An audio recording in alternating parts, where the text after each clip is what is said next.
Hello guys, this is Aviral Anand and today I am going to start the part 3 of Olympiad Prep Guide. I have started with the first chapter and this is the part 3 of first chapter Nutrition in Plants and Animals. So let's get started. In part 2 I finished here and I told you to explain these two activities to show that starch is formed during photosynthesis and in the presence of sunlight, and this activity to show that oxygen is released during photosynthesis. And I also told you to explain this diagram. So let's get started. Two green potted plants are taken and one of them is labeled as A and other as B. दो green potted plants हमने लिए हैं, उनमें से एक plant को हमने label कर दिया ए से और एक प्लांट को हमने कर दिया बी से. Pot A is kept in dark and pot B is kept in sunlight for 3 to 4 days. Pot ए जो था उसको जो है हम लोगों ने डार्क में रखा था और अपना पॉट बी को हमने सनलाइट में रखा था 3 to 4 डेज के लिए. तो देन वन लीफ जो है उस दोनों प्लांट में से प्लग की गई थी और उसके बाद उनको बॉयल करा था 5 to 10 मिनट्स के लिए. उसके बाद उनको बॉयल करा था अल्कोहल में, जैसे हमें पता है आयोडीन ना टेस्ट में होता है in a water bath. The leaves are taken out from alcohol and washed in warm water to remove alcohol. Alcohol क्या काम करता है? क्लोरोफिल को रिमूव करने का. तो जब अल्कोहल से बॉयल होने के बाद लीव्स को फिर वार्म वाटर में डालकर उनके अंदर से अल्कोहल रिमूव करने के लिए उसको वार्म वाटर से वॉश किया जाता है. उसके बाद a few drops of iodine solution उसके ऊपर ऐड किया जाता है दोनों प्लांट की लीव्स पर. तो जो लीफ है ना प्लांट पॉट बी का है ना, जो लीफ प्लांट बी का, उसकी जो लीफ है वो ब्लू ब्लैक में कन्वर्ट हो जाती है. क्यों? क्योंकि वो सनलाइट में रखा था और वो फोटोसिंथेसिस कर पा रहा था. पर जो वो जो है जो पॉट ए में जो प्लांट रखा था वो ब्लू ब्लैक टर्न नहीं हुआ. क्यों? क्योंकि वो जो प्लांट था ना वो डार्क में रखा था, इसलिए वो प्रोड्यूस नहीं कर पाया स्टार्च. और ये इससे हमें ये पता लगता है कि स्टार्च जो है फोटोसिंथेसिस के द्वारा फॉर्म होता है in the presence of sunlight. Sunlight नहीं हो तो फोटोसिंथेसिस नहीं हो पाएगा. उसके बाद हमारी दूसरी एक्टिविटी है to show that oxygen is release during photosynthesis. Few twigs of hydrilla plant are taken and placed in a beaker covered with an inverted funnel. जैसा कि आप इस डायग्राम में देख सकते हैं, इसमें एक ये टेस्ट ट्यूब है, ये वाटर से फिल्ड है और इसके अंदर एक फनल है. इसके नीचे फ्यू ट्विग्स और ये हाइड्रिला प्लांट के कुछ फ्यू ट्विग्स हैं. उसके बाद ये जो पूरा है यहाँ से सनलाइट आ रही है, इसके ऊपर पड़ रही है. हमें पता है कि वाटर प्लांट भी फोटोसिंथेसिस कर पाते हैं और वो जो है उन और जो ऑक्सीजन होता है वो डिजॉल्व हो जाता है वाटर के अंदर. अब इसमें हम लोग ये देखेंगे. अब इसमें हम लोग अब हम लोग एक्टिविटी में देखते हैं. Beaker is filled up to 3/4 with water. Beaker को हमने 3/4 विथ वाटर फिल कर दिया है. और जो टेस्ट ट्यूब है उसको भी हम लोगों ने इन्वर्ट करके फनल के स्टेम पर लगा दिया. ये जो सेटअप है इसको फिर सनलाइट में रखा हमने, जैसा कि मैंने आपको बताया था. और उसके बाद में कुछ देर के बाद उसके बाद जो है ना हाइड्रिला ट्विग्स है, इस जैसे इस आप डायग्राम में देख सकते हैं कुछ बबल्स आ रहे हैं. ये बबल्स ऑफ गैस है. अब हमें ये नहीं पता कि ये कौन सी गैस है, तो आगे हम लोग एक्टिविटी में देखेंगे. This setup is kept in sunlight. Bubbles could be seen rising in the test tube. Test tube is then removed carefully and glowing splinter is inverted deep into it. तो जो है ये जो टेस्ट ट्यूब है ना उसको हमने उल्टा ही रखा. उसके बाद एक जो है हमने मैच स्टिक ली या कोई ग्लोइंग स्प्लिंटर उसके अंदर हमने डाल दी. तो जो है ना जब हमने उसके अंदर डाली तो वो जो ग्लोइंग स्प्लिंटर था वो बहुत तेज बर्न करने लगा, ब्राइटली एकदम बर्न करा. जो हमें बताता है कि जो बबल्स जो इस टेस्ट ट्यूब के अंदर थे ये मेनली ऑक्सीजन गैस थे ये. तो इससे हमें ये पता चलता है कि ऑक्सीजन गैस ही फोटोसिंथेसिस के द्वारा बाई प्रोडक्ट की तरह रिलीज होती है. उसके बाद हमारा नेक्स्ट टॉपिक है significance of photosynthesis. The sugar produced during photosynthesis is either stored in the form of carbohydrate or used in the biosynthesis of organic compounds. Photosynthesis absorbs CO2 and releases O2. In this way, it helps to maintain the balance between O2 and CO2 levels in the atmosphere. जो sugar जो है photosynthesis के समय produce होता है ये either store होता है कार्बोहाइड्रेट्स के फॉर्म में या तो इसको जो है अदर ऑर्गेनिक कंपाउंड्स में बायोसिंथेसिस में यूज़ कर लिया जाता है. जैसे प्रोटीन कैसे बनता है? जब नाइट्रोजन होता है तब प्रोटीन का बायोसिंथेसिस हो पाता है, तब जाकर प्रोटीन बनता है. Photosynthesis absorb CO2 and release O2। Photosynthesis CO2 को एब्जॉर्ब करते हैं और O2 को रिलीज करते हैं, ऑक्सीजन को, जो ऑक्सीजन बाय प्रोडक्ट होता है फोटोसिंथेसिस के बाद। In this way it helps to maintain the balance between, इस तरह से ये बैलेंस को वो मेंटेन करता है, बैलेंस को O2 और CO2 लेवल, जो दोनों के गैस के लेवल्स है ना, इनको ये बैलेंस करता है ये प्लांट्स के प्लांट जब फोटोसिंथेसिस करता है। उसके बाद हमारा next page, oxygen released during the process of photosynthesis is used by animals for respiration। Oxygen जो रिलीज होती है प्रोसेस ऑफ फोटोसिंथेसिस जब हो जाता है तो उसका जो बाई प्रोडक्ट निकलता है ऑक्सीजन का, वो एनिमल्स के द्वारा और ह्यूमंस के द्वारा जो है रेस्पिरेशन में यूज़ करा जाता है। उसके बाद हमारा next topic, factors affecting photosynthesis. Temperature कैसे इफेक्ट करता है फोटोसिंथेसिस, अभी हम लोग देखेंगे। The enzymes of photosynthesis function at a specific range of temperature. जो फोटोसिंथेसिस के जो एंजाइम्स होते हैं ना, ये जो एंजाइम्स होते हैं ना, ये एक स्पेसिफिक रेंज ऑफ टेम्परेचर पर जो है एकदम वर्क करते हैं। The activity of enzyme decreases with decrease in temperature and high temperature causes inactivation of enzyme. जो एक्टिविटी ऑफ एंजाइम्स है ये डिक्रीज इन टेम्परेचर से जब डिक्रीज होता है टेम्परेचर के अंदर, तो इनकी जो एक्टिविटी होती है वो भी डिक्रीज हो जाती है। और जब हाई टेम्परेचर आता है जो एंड हाई टेम्परेचर जो है इनको इनएक्टिवेट कर देते हैं। अगर जो सराउंडिंग्स का टेम्परेचर 40 डिग्री से ऊपर चला गया तो ये जो है ये डिक्रीज कर देगा रेट ऑफ फोटोसिंथेसिस को। उसके बाद हम लोग देखते हैं कि लाइट से कैसे फोटोसिंथेसिस इफेक्ट होता है। The rate of photosynthesis is low under low light intensity.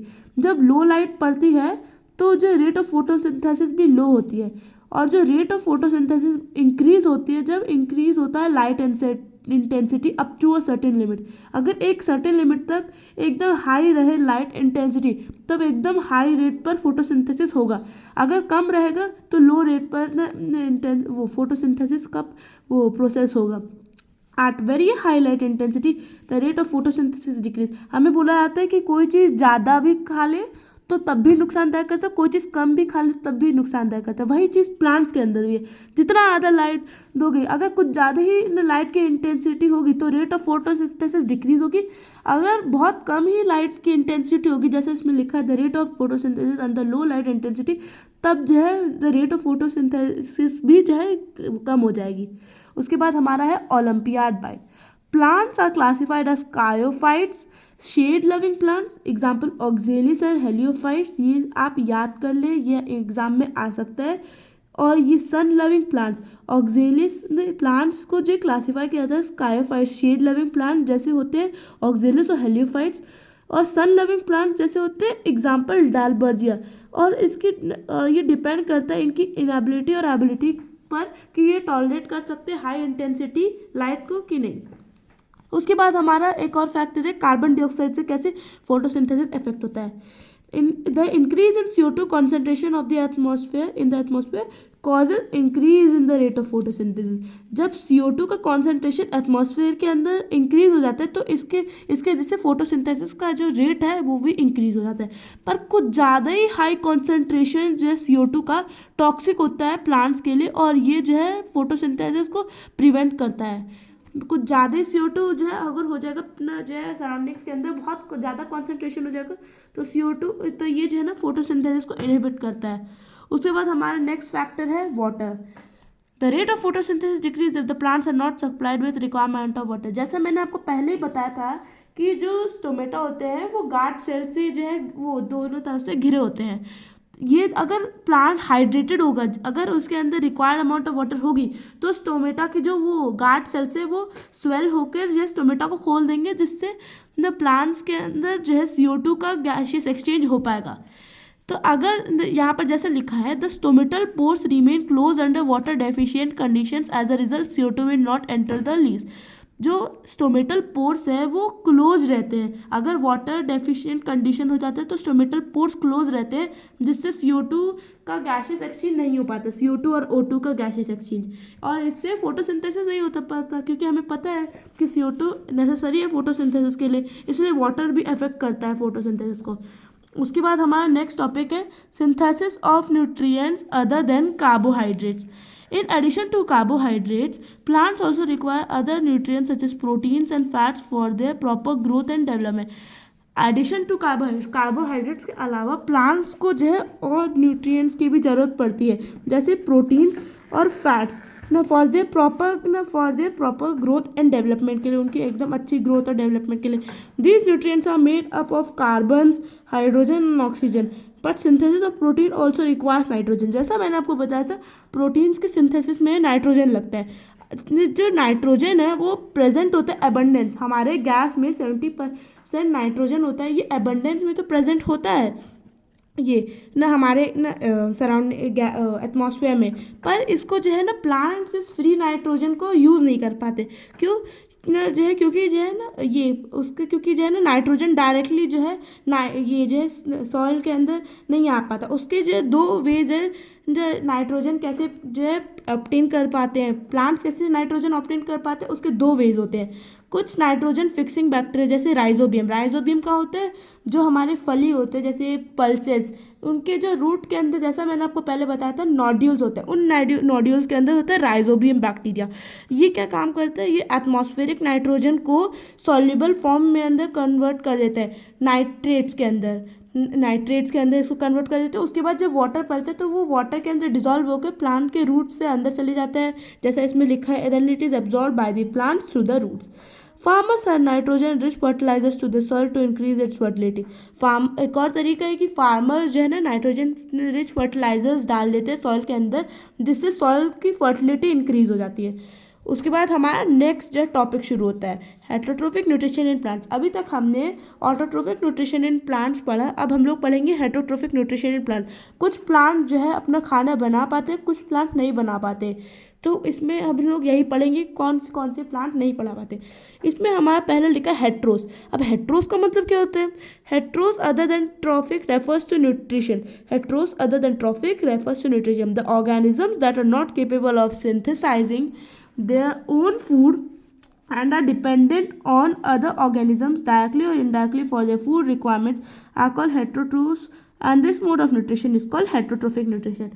जो एनिमल्स और प्लांट्स जो अपना खुद का फूड नहीं बना पाते और डायरेक्टली या इनडायरेक्टली डिपेंडेंट होते हैं दूसरे ऑर्गेनिजम्स पर, अपने फूड पर और अपने सर्वाइवल पर, जिससे वो जिंदा रह सके, इस मोड ऑफ न्यूट्रिशन को हम लोग क्या कहते हैं? Heterotrophic nutrition. कुछ नॉन ग्रीन प्लांट्स जो है हेटरोट्रोफिक न्यूट्रिशन का मोड शो करते हैं. अब based on the mode of nutrition, इस मोड ऑफ न्यूट्रिशन के बेस पर हेटरोट्रोफिक प्लांट्स को दो टाइप्स में जो है कन्वर्ट कर दिया, मतलब क्लासीफाई कर दिया गया है. First, parasitic plants. Second, insectivorous plants. Parasitic plants. Parasites are the organisms that live in or on the body of other living organisms called hosts and derive their nutrition from them. Parasites हम लोग पता है animal, दो type के parasites होते हैं, animal parasite और parasitic और प्लांट पैरासाइट. अब इसमें हम लोग अभी पढ़ रहे हैं पैरासिटिक प्लांट्स के बारे में. तो पैरासाइट जो है, पैरासिटिक प्लांट्स, ये सब पैरासाइट जो ऑर्गेनिजम्स होते हैं जो होस्ट की बॉडी पर रहते हैं, अदर लिविंग ऑर्गेनिजम्स को हम लोग कहते हैं होस्ट की बॉडी पर रहते हैं और उनके अंदर से न्यूट्रिशन लेते हैं. Parasitic plants develop special root like structures called haustoria. Parasitic plant जैसे कस्कुटा एक एग्जाम्पल है पैरासिटिक प्लांट का.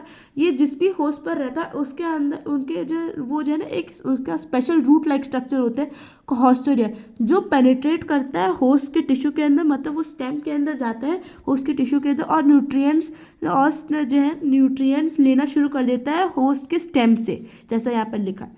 In this parasitic association, the parasitic plant is benefited where the host is harmed. इस parasitic association में parasitic plant benefited होता है और host जो है हमेशा जो है वो उसका जो है लॉस होता है होस्ट का, और पैरासिटिक प्लांट का हमेशा प्रॉफिट होता है, क्योंकि पैरासिटिक प्लांट कुछ दे नहीं रहा होस्ट को अदले बदले में. Parasitic plants can be categorized into total parasitic plants and partial parasitic plants. Parasitic plants को भी दो कैटेगरीज में डिवाइड किया गया. जैसा हमने देखा था यहाँ पर दो टाइप्स हेटरोट्रोफिक न्यूट्रिशन के होते हैं वैसे प्लांट्स में, वैसे इसके अंदर भी पैरासिटिक प्लांट्स के अंदर भी होता है. तो गाइस अभी मैंने आपको यहाँ तक पूरा पढ़ा दिया, तो अगले पार्ट में मैं आपको टोटल पैरासिटिक प्लांट्स एकदम अच्छे से एक्सप्लेन करूँगा. तो गाइस आज के लिए इतना ही. ना tata, bye bye, take care, और please like, subscribe, share and comment, और मुझे आप प्लीज़ सपोर्ट करें. Thank you, bye bye.